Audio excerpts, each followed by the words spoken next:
Hello दोस्तों, स्वागत है आप सभी का हमारे यूट्यूब चैनल पर। दोस्तों, आज डीडी शर्मा की सीरीज़ को आगे बढ़ाते हुए ई अक्षर से संबंधित जितने शब्द हैं उनके बारे में बात करेंगे। और हाँ, इससे पहले हम छोटा आ और बड़ा आ अक्षर से संबंधित जितने शब्द थे वो यहाँ अपलोड कर चुके हैं, तो उनसे संबंधित वीडियोज़ को आप हमारे प्लेलिस्ट में जाकर देख सकते हैं। तो चलिए शुरुआत करते हैं। डीडी शर्मा में ई अक्षर से संबंधित पहला शब्द है आपका इंडरा। इडरा क्या है आपका? मरोज के अवसर पर जौनसार में बनाया जाने वाला एक भोज्य व्यंजन है इंडरा। ठीक है बच्चों, तो मरोज यानी बकरे मारने से संबंधित ये त्यौहार होता है जो कि जौनसारियों का प्रमुख त्यौहार है। ठीक है, चलिए आगे बढ़ते हैं दूसरे शब्द की तरफ। तो दूसरा शब्द है आपका इंडा। इंडा क्या है? ये एक पकवान का ही रूप है। कुल्थ की दाल गैत या गहत से बना है ना, एक पकवान है। टिहरी में लोक देवता गोसाई को समर्पित प्रसाद, यानी टिहरी में लोक देवता जो गोसाई हैं उनको ये समर्पित किया जाता है पकवान के रूप में, इंडा। चलिए अगले शब्द की ओर। इतने इंपॉर्टेंट नहीं है ये, परंतु ये अगला शब्द बहुत इंपॉर्टेंट है आपके लिए। यह है इजर या इजरान। तो क्या है ये? वह बंजर भूमि जिसे जंगलों को साफ कर वर्षाकालीन मोटे अनाजों व दलहनों की खेती हेतु तैयार किया जाता था।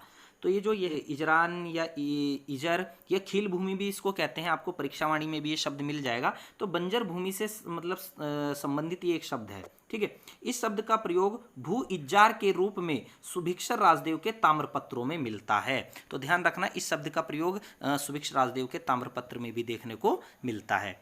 चलिए आगे बढ़ते हैं। इंद्रकील पर्वत है अगला शब्द, और वेरी वेरी इंपॉर्टेंट, इसको आप लगा लीजिए अपने नोट्स में, नोट करके आपको लिखना है, वेरी वेरी इंपॉर्टेंट। तो इंद्रकील पर्वत कहाँ है? टिहरी जनपद में। ठीक है, तो चलिए देखते हैं अगला शब्द इंद्रगवन। इंद्रगवन ये क्या है? एक देवस्थल है, पौड़ी जनपद में है। ठीक है, और नगरासिनी देवी मंदिर भी यही है। ये नगरासिनी देवी जो मंदिर है ये श्रीनगर जनपद में है आपका, पौड़ी के श्रीनगर में। तो इसी के पास है ये इंद्रगवन। ठीक है, इसको ध्यान रखेंगे आप। आगे बढ़ते हैं इंद्रप्रयाग। इंद्रप्रयाग के विषय में क्या है? तो चमोली यानी व्यासघाट नामक स्थान पर ये जो स्थल है, अलकनंदा और नवालका यानी नयार नदी के संगम पर पड़ता है ये आपका इंद्रप्रयाग। कहाँ है? तो चमोली जनपद में। ठीक है, तो दोस्तों ये ई अक्षर से संबंधित शब्द थे आपके जो कि पूरे होते हैं। चलिए अब जानते हैं उ अक्षर से संबंधित शब्दों के बारे में। तो उ अक्षर से संबंधित पहला शब्द है आपका उखल भेदन। ठीक है, तो टोने टोटके से संबंधित गढ़वाल में एक प्रचलित शब्द है उखल भेदन। क्या है इसमें? आइए जानते हैं।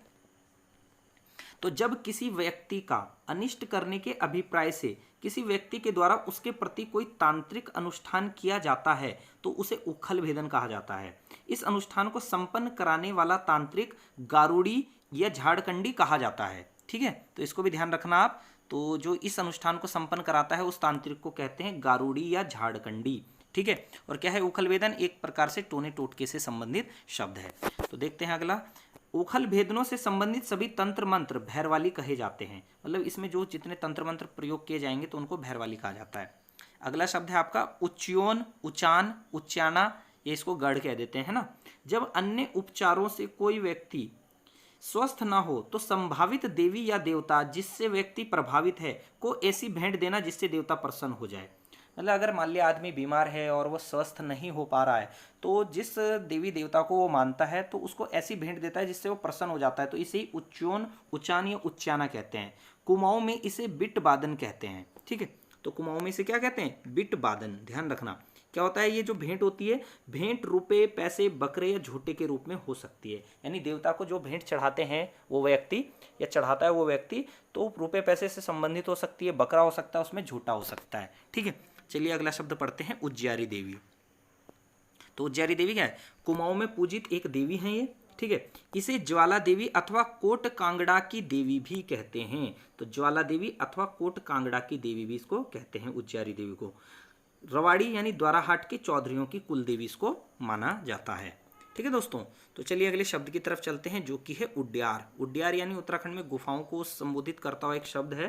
तो इसे शैलाश्रय एवं गुफाएं भी कह देते हैं। गुफा है ना उड्यार का अर्थ। तो कुछ गुफाएं हैं जो कि बाकी गुफाएं तो आपने पढ़ी होंगी। ठीक है, जैसे लाखो उड्यार गुफा, ठीक है, ग्वारखा उड्यार गुफा, इन गुफाओं के बारे में आप जानते हैं। कुछ ये गुफाएं हैं, इनके बारे में जानिए। जैसे श्यम्बक गुफा है तो द्वाराहाट अल्मोड़ा में है ये गुफा आपकी। ठीक है, कफरकोट गुफा ये भी अल्मोड़ा में है। गौरी उड्यार गुफा बागेश्वर में है। कुचियादेव उड्यार गुफा ये पिथौरागढ़ जनपद में है। तो इन गुफाओं को आप इंपोर्टेंट करके अपने नोट्स के अंदर नोट कर लेंगे। चलिए अगला शब्द चलते हैं, उड़ाली देमो। तो अगला शब्द है आपका उड़ाली देमो। शौका समाज की बोली का एक शब्द है ये, इसका अर्थ है अपहरण विवाह।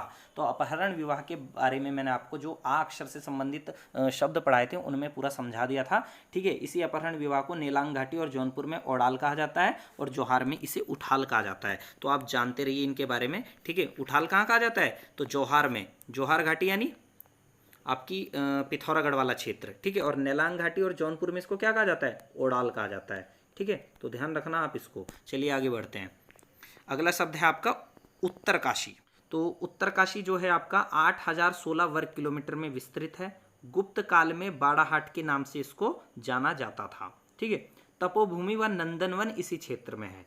तो तपोभूमि और नंदनवन कहाँ है आपसे अगर पूछेगा। ठीक है, एक आनंदवन है, आनंदवन आपका चक्राता में पड़ता है, और अगर नंदनवन पूछेगा तो ये आपको उत्तरकाशी में पड़ता है। पुराणों में इसे सौम्यकाशी के नाम से जाना जाता है। तो उत्तरकाशी का एक अन्य नाम सौम्यकाशी भी है, ये भी आपको पता होगा।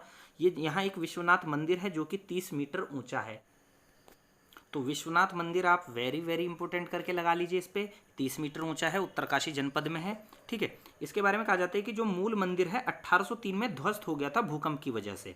तब सुदर्शन शाह ने इस मंदिर का जीर्णोद्धार कराया था 1857 में। तो कभी एग्जाम में प्रश्न आए कि विश्वनाथ मंदिर का जीर्णोद्धार किसने कराया था या किस पंवार राजा ने कराया था, तो सुदर्शन शाह था। इसको भी ध्यान रखें आप, इंपॉर्टेंट करके इसको नोट कर लेंगे। तो चलिए इसमें अगला पॉइंट है शक्ति स्तंभ। तो विश्वनाथ मंदिर के प्रांगण में ये 21 फुट ऊंचा एक त्रिशूल है। ठीक है, ध्यान रखना, ये 21 फुट ऊंचा जो विशाल त्रिशूल है इसको कह देते हैं शक्ति स्तंभ। आगे बढ़ते हैं। अन्नपूर्णा, दत्तात्रेय, परशुराम, जड़भरत, गोपेश्वर महादेव मंदिर, कोटेश्वर, वरुणेश्वर, वरुणेश्वर मंदिर भागीरथी और वरुणा नदी के संगम पर है। वारुणी भी लिखा है इसको कई जगह। लक्षेश्वर, रेणुका देवी मंदिर भी यहीं उत्तरकाशी जनपद में अवस्थित है। तो इन सभी मंदिरों को भी आप नोट करेंगे। ठीक है, अगला पॉइंट देखते हैं। यहाँ के नागवंशीय शासक गुहानाग का 5वीं शताब्दी का त्रिशूल लेख एवं 12वीं शताब्दी के नेपाली आक्रांता अशोक चल का लेख महत्वपूर्ण है, जो कि विश्वनाथ मंदिर से प्राप्त होता है। ठीक है, चलिए अगले पॉइंट की तरफ बढ़ते हैं।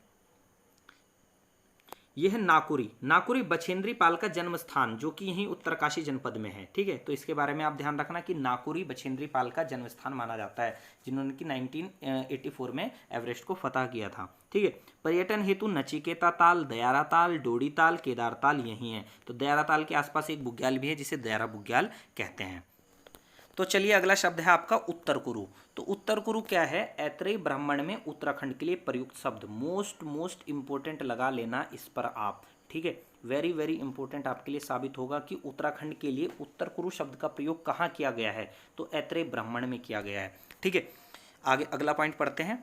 उत्तर वैदिक काल में उत्तर कुरु कहा जाने लगा था, यानी उत्तर वैदिक काल के आते आते उत्तराखंड को उत्तर कुरु कहा जाने लगा था। ठीक है, चलिए अगला शब्द जो है, अगला पॉइंट जो है तो वो उत्तर कौशल एवं उत्तरापथ है। ठीक है, पांचाल रोहेलखंड राज्य के अंतर्गत आ जाने के कारण उपनिषद काल में इसे उत्तर पांचाल, तो समझ रहे हैं आप, जब पांचाल यानी रोहेलखंड राज्य के अंतर्गत ये क्षेत्र आता था तब इसे उत्तर पांचाल, तथा रामायण काल में कौशल राज्य के अधीन आ जाने से उत्तर कौशल नाम दिया गया। तो समय समय पर इसका नाम बदलता रहा। ठीक है, तो जब ये पांचाल यानी रोहिलखंड राज्य के अधीन था तो तब इसे कह देते थे आप उत्तर पांचाल, और जब ये आपका कौशल राज्य के अधीन था तब इसे उत्तर कौशल के नाम से जाना जाने लगा। ठीक है, इसका उल्लेख कालिदास के रघुवंश में है, जबकि कौटिल्य यानी पाणिनि के अर्थशास्त्र में इसे उत्तरापथ व कारुपथ के नाम से अभिहित किया जाने लगा था। तो ये ध्यान रखना, इसको समय समय पर इसके नाम बदलते रहे। तो इसे उत्तरापथ और कारुपथ कहाँ कहा जाता है, कौटिल्य के अर्थशास्त्र में। ठीक है, और कालिदास के रघुवंश में इसको उत्तर कौशल और उत्तर पांचाल के नाम से जाना जाता था। ठीक है, चलिए आगे बढ़ते हैं। पौराणिक काल में उत्तरापथ व कारुपथ को क्षेत्रीय स्थिति के अनुसार जो नाम दिए गए थे वो जान लेते हैं कौन कौन से हैं। तो हिमवंत खंड, हिमवंत खंड कौन सा क्षेत्र था, पूर्वी भाग। पाशुपत क्षेत्र नेपाल का समावेश भी इसमें होता था उस समय, तो पूर्वी भाग कहा जाता था उत्तराखंड का हिमवत खंड। ठीक है, मानस खंड इसको कहा जाता था, किस क्षेत्र को कहा जाता था, मध्यवर्ती कुमाऊं क्षेत्र को, यानी मानसरोवर कैलाश का समावेश भी इसमें था। केदारखंड पश्चिमी क्षेत्र यानी गढ़वाल वाला क्षेत्र, बद्री केदार का समावेश इसके अंदर था। ठीक है, चलिए आगे बढ़ते हैं। इसके बाद स्कंद पुराण के केदार मानस खंडों में महाभारत के उत्तर कुरु को 4 प्रमुख खंडों में बांटा गया, हिमाद्री खंड, मानस खंड, केदार खंड और कैलाश खंड। तो ये भी ध्यान रखना आप। आगे बढ़ते हैं। फिर बाद में प्रजातीय अधिपत्य के आधार पर इसे किरात मंडल व खस मंडल नाम दिए गए। तो इस प्रकार से ये नाम बदलते रहे समय समय पर, ठीक है। तो इसको आप थोड़ा विशेष ध्यान देके पढ़ें उत्तर कुरु को, ठीक है। वैसे सबसे इंपॉर्टेंट तो आपका यही है कि उत्तर कुरु शब्द का प्रयोग उत्तराखंड के लिए कहाँ किया गया, तो ऐत्रेय ब्राह्मण में हो जाएगा आपका आंसर। तो बच्चों इस प्रकार ये आपका वो अक्षर से संबंधित शब्द यहाँ आधे पढ़ाए मैंने आज आपको, तो बाकी जो शब्द इससे संबंधित बचते हैं वो अगले लेक्चर में हम पूरे कर लेंगे, ठीक है। तो चलिए आज के लिए इस वीडियो में इतना ही। धन्यवाद, आपका दिन शुभ हो।